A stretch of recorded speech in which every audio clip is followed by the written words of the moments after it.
Hello all, my name is Balaji and welcome to my YouTube channel. In this video, I'm going to show you how to do a smile detector using Python, TensorFlow and Keras. But before going into the actual video, let me show you a quick demo of the final product that we are going to do. So you can see my face here and I'm not smiling, and let me give a smile now. And as soon as I stop smiling, it shows that I'm not smiling anymore. And let me try it again.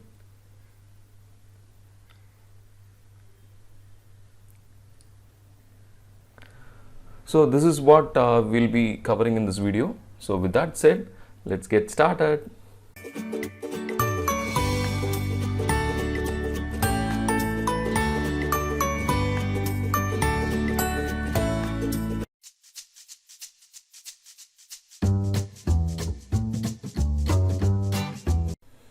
As a first step, what we need to do is we need to install the requirements for this project. So the various requirements for this project are NumPy, Matplotlib, OpenCV, Python, sklearn, MUtils, TensorFlow and Keras.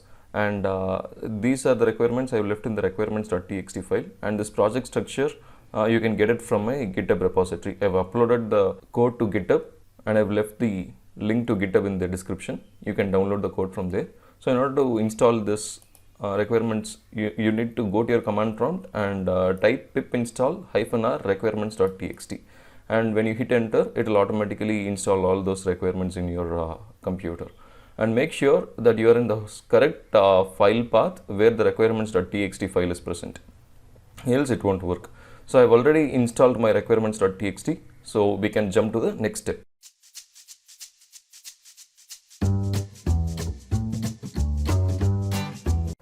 We are going to download the dataset from this GitHub repository, and I've left the link to this GitHub repository in the description. You can go to this repo and you can click on this code button, and if you click this download zip, it will automatically download all the images for you. And as soon as the zip is downloaded, make sure that you unzip it, and you can see inside this folder there are two folders called negatives and positives.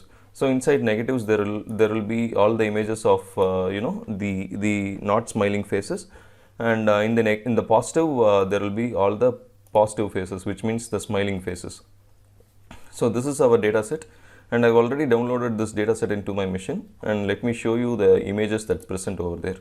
So here you can see the smiles folder, inside which we have this positives and negatives as we saw in the GitHub repo. And as soon as I go into the negatives, so you can see here there are faces of people who aren't smiling at all. And all these images are grayscale images, that is black and white images, and the sizes of these images are very small, that is 28 pixels cross 28 pixels. So it's too small and it's grayscale images. So no matter what RAM or what computer you have, we can easily train all these images in your computer. And we have around 9,476 images in the not smiling category. So you can see these are all the not smiling categories. And the other category that we have is the positives, inside which we have the smiling categories. And you can see faces of people who are smiling here.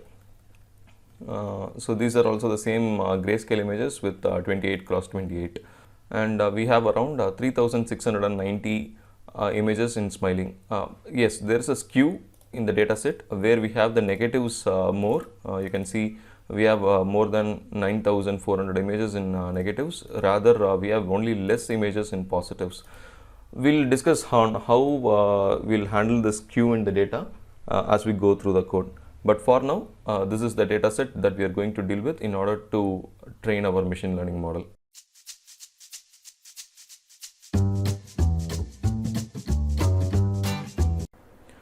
First of all, we would have to create a file called train_model.py, inside which we'll be training the model, and data preprocessing is a part of this file.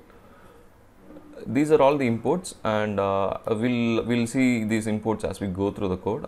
So it's not a big deal to look at the imports right now. And then we have the argument parsers. Basically, we have to pass the data set for the model to get trained, and we use the -d or -- dataset flag for the dataset path. And you can pass the dataset path wherever you have downloaded your dataset. So I'll show you that as we run the train model.py file in our command prompt. and then we have the model file where the model file should be saved. You need to give the path of the model file in your command prompt whenever you run this file. So for that we are using again this arg parser. So whatever path you give, that model will get saved over there. So that is why we have this data set and the model parts in our argument parser. And now coming into the data pre-processing part, basically data pre-processing is nothing but converting all your input images into a set of matrices, because our computer or the machine learning model will not be able to understand raw images, so we convert all those images into some matrices. So that is why we use this data pre-processing part. So basically we create two empty lists. One is the data list and the other is the labels list. This data list will contain all the matrices of our images, and this label list will contain the corresponding label of those images that is in data. Say the first data is the matrix of a person who is not smiling, then this label will contain the corresponding flag for not smiling. It can be either a 0 or 1. And if the second data is smiling, then the label will hold the corresponding label for the second image in the data list. So that is why we create this data and labels list. So currently it's empty, but as we progress, we are going to fill this data and labels list with our corresponding data. So for image path and sorted, so we get the data set path right from the arg parse. So we are going to loop through every image that's present inside this data set folder where you have downloaded your data set, and we are going to use the OpenCV library. So cv2.imread image path. So it's going to read that image from the path that we are given.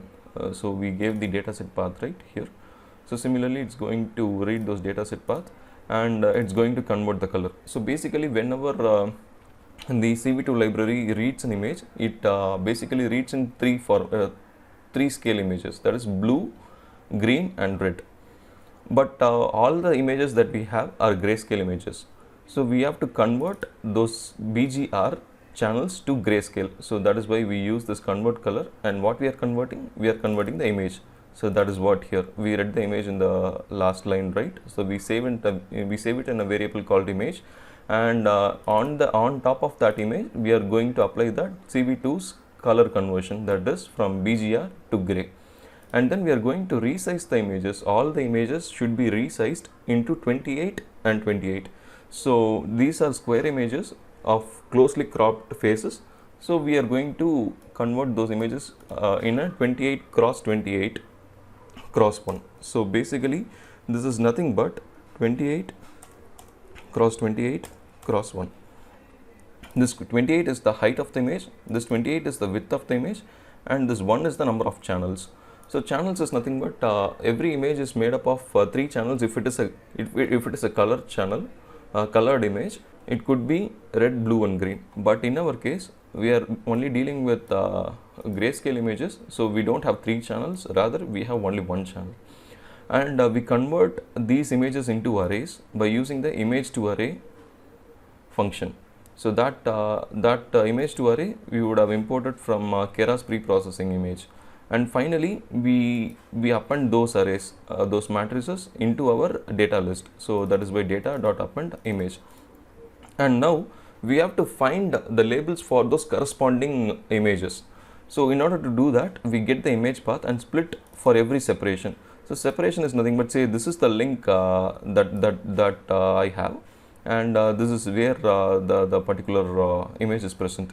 And you can see wherever there is a backslash or a forward slash, this one separates, and we are taking the third image from the last. So -3 is nothing but 3 from the last. So wherever there is a slash, it will split and make it into a list, and we are indexing the -3rd element. That is, this is the -1 element, this is the -2 element, and this is the -3 element. So positives. So automatically we get the positives here. So that gets saved into the label. And we are now going to convert that positives into smiling and negatives into not smiling. So basically this label will get smiling if label equals positives, else it will be not smiling. So anything that's not positive will definitely be not smiling. And we are going to append all those labels, that is smiling and not smiling, into our labels list. So labels.append this label. we have done with our filling up the data and its corresponding labels, and now we are going to scale down our images. Keep in mind that I'll just comment it out here.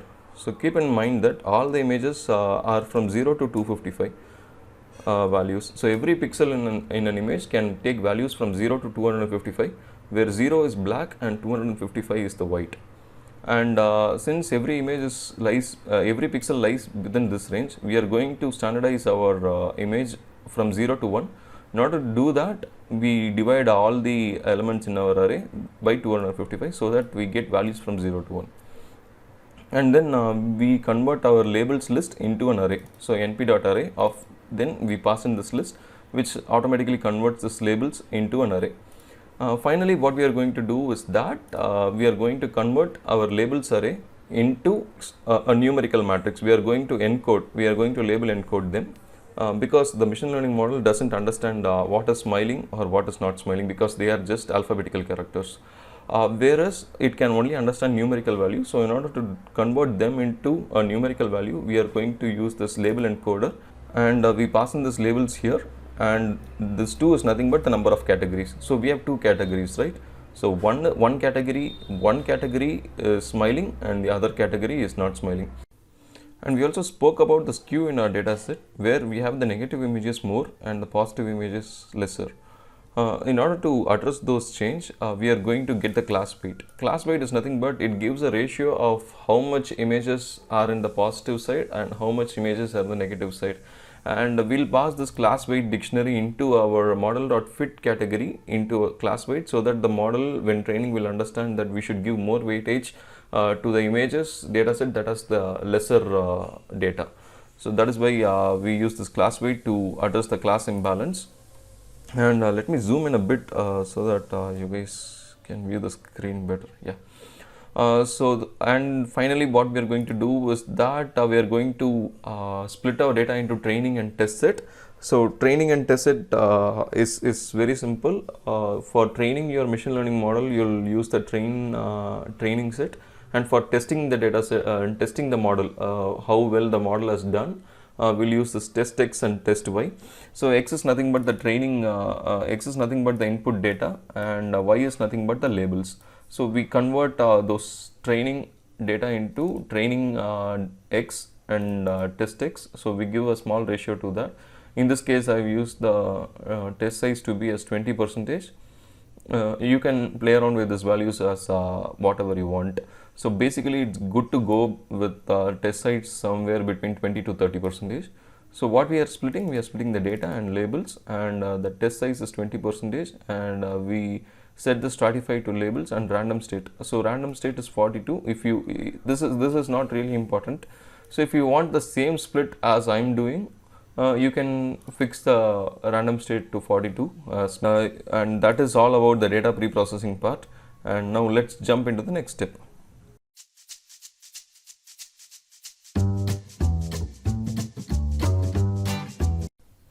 Let's now start the training of our model, and we'll be using the LayNet architecture. And if you're not sure of what a LayNet architecture is, let me show you a quick introduction to the LayNet. I will not go into the details, but this can give you a good understanding of what a LayNet architecture is. So basically, LayNet is one of the basic image processing thing which works on very small resolution images like the MNIST dataset. So here we have the input image. So input image can be of size of 28 pixels to 32 pixels, 32 pixels in width and 32 pixels in height, and this basically works for the grayscale images. And we apply this convolution layer on top of it, and then a max pooling layer, and then again a convolution layer, and then again a max pooling layer, and these layers will take a ReLU activation function, and finally we pass them into the fully connected output hidden layers, and then finally we have the output layer. So this is basically the architecture of a LayNet convolution layer. And in order to get the details, this is the input image size. So it is of size 28 cross 28 cross 1. So we have the images of width 28 and the height 28, and the number of channel is 1 because we use the grayscale images. And then we use the convolution filter. We use 20 convolution filters, that is 28 cross 28, which is the image size, and we have 20 filters of convolutions, 20 strides of convolutions, and each convolution is of the size 5 by 5. And then we have the activation layer, which is ReLU, and then we do a max pooling on top of it, and again we use a convolution layer of filter size 5 by 5. Why do we use the convolution layer is that we have to extract features. Say one of the major feature in smiling and not smiling is the shape of the lips. So if the lips are on the upper direction, it says it's smiling. If not, it's not smiling. So this convolution and pooling layers will be able to extract those filters from the face. So it gets around various various facial features that present inside the image by using these filters. And then we again apply a activation layer on top of it, and then a max pooling layer. And this pooling layer is of the size 2 by 2, and then we have the fully connected layers with around 500 neurons, and then we pass in this activation function, and then a fully connected layer again with 10 neurons, and finally we have the softmax layer. Softmax is just because this is a probabilistic based approach where if there are two final categories, then we would have softmax function so that it picks one. Weightage is given to one neuron the highest. If the smiling neuron gets the highest, then the output will be smiling, and this lies within the range of 1. So where 1 is the maximum probability and 0 is the lesser probability. So this is the architecture of LayNet. If you want to learn more, I'll give you a detailed article about the LayNet architecture in the description. You can read through that article and you can understand that. Alright, with that said, we'll now build our LayNet layer. So LayNet.build, and then we have the width as 28 and height of the image is 28, and the depth of the image, which is the number of channels, in our case it is 1, and the number of classes is 2. Classes, again, it's smiling and not smiling. And then we have to compile our model, and we use the loss function as binary cross entropy. Basically, it is good to go with binary cross entropy if we have only 2 output layers.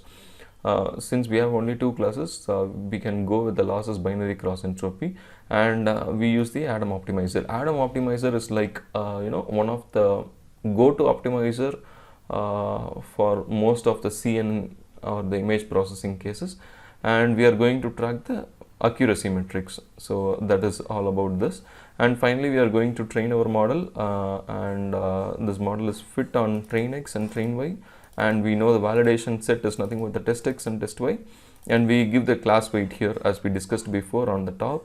So class imbalance is present in our data set. There's a small skew. So in order to address those, we give this class weight parameter, and finally we give this batch size as 64 and the number of epochs is 15. So these are the various hyper parameters that you can play around with. This is fixed with these values, but you can play around with various values and you can comment down of whether the model performed better than what you are seeing right now. So these are the various hyperparameters that we give in our model, and finally we are going to evaluate our model with model.predict with the test X and test Y, and in order we get the classification report out of it. And finally we save the model with the argzest model. This is coming from the argparse, where you give the path to the model where it has to be saved, and it gets saved in that particular location. So that's why we use model.save and the path to the model. And we also finally get the performance of how the training and testing set looked like over the course of the number of epochs. So we plot those things using the matplotlib. We track the accuracy and the loss metrics. So essentially, for an ideal model, the accuracy should always be up and the loss should always be less. So that is what we are looking into. And now let's jump into the next step of running and training the model.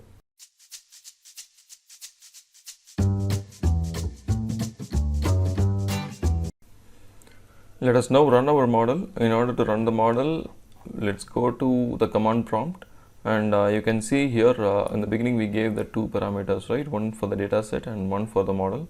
So we need to keep this in mind whenever we are running our model.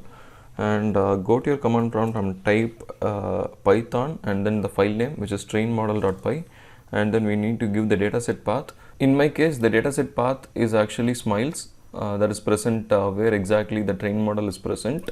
So I'll give the dataset path as smiles, and then we have the model path. So I'll save the model as model.h5 in the same place where the train model.py is present, and we have to click enter, and now the model will get trained. And this would take a few minutes, so let us come back as soon as this ends. The model has been successfully trained now. It took like 3 to 4 minutes for me. It can differ based on your computer's configurations. And now let us look into this training and accuracy metrics. You can see these are the loss metrics. The red color is the training loss. It has reduced drastically, and the blue color is the validation loss. It is also reduced drastically, which is good sign. And then we can see the purple line as the accuracy metrics, that is the training accuracy, and the training accuracy has gone high. It's beyond 90%, which is very good. And then we can see the validation accuracy, it has also gone beyond 90%. And these validation accuracy and the training accuracy should be close to each other. If the training accuracy is too high and the validation accuracy is too less, then it's not a good sign, because your model is trying to overfit. But in this case, the training accuracy and the model validation accuracy are close to each other, so we can safely assume that we have got a good model. And the model is also saved to the hard disk, and we have the metrics here: precision, recall, F1 score, support, and the metrics looks good to me.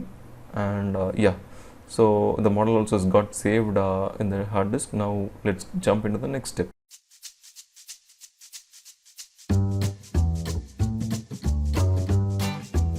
Let's now take a look at the next file, that is detectsmile.py. This file is responsible for making inferences on a recorded video or a live video on the camera.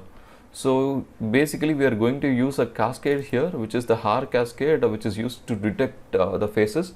And after the Haar cascade detects the face, we are going to apply our model on top of that.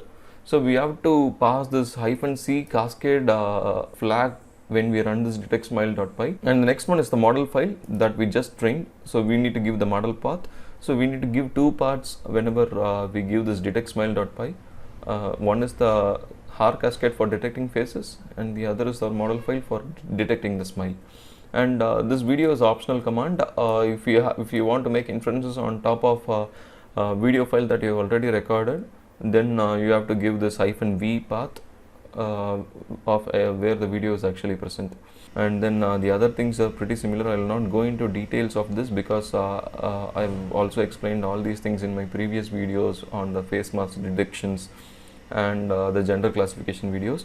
And this is also very similar coding to that. Nothing so fancy apart from the two things that will be changing, smiling and not smiling. So if you have any doubts, please leave a comment in the comment section below, and I will be glad to help.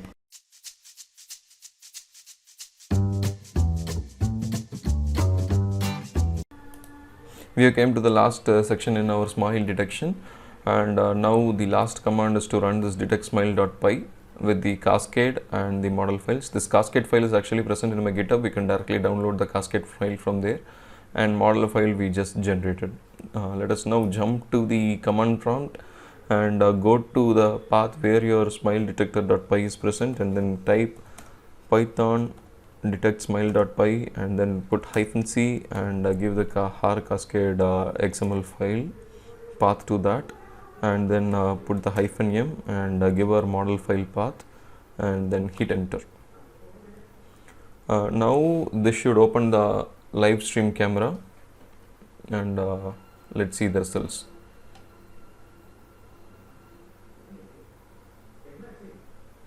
So you can see me here, and you can see the results that as soon as I smile, it shows smiling, and when I'm not smiling, it's not showing that smiling. So that is all about it. Try it yourself, and post your comments below if you have any questions, and please like, share and subscribe this video, and I'll meet you soon in another video. Thank you so much. Bye.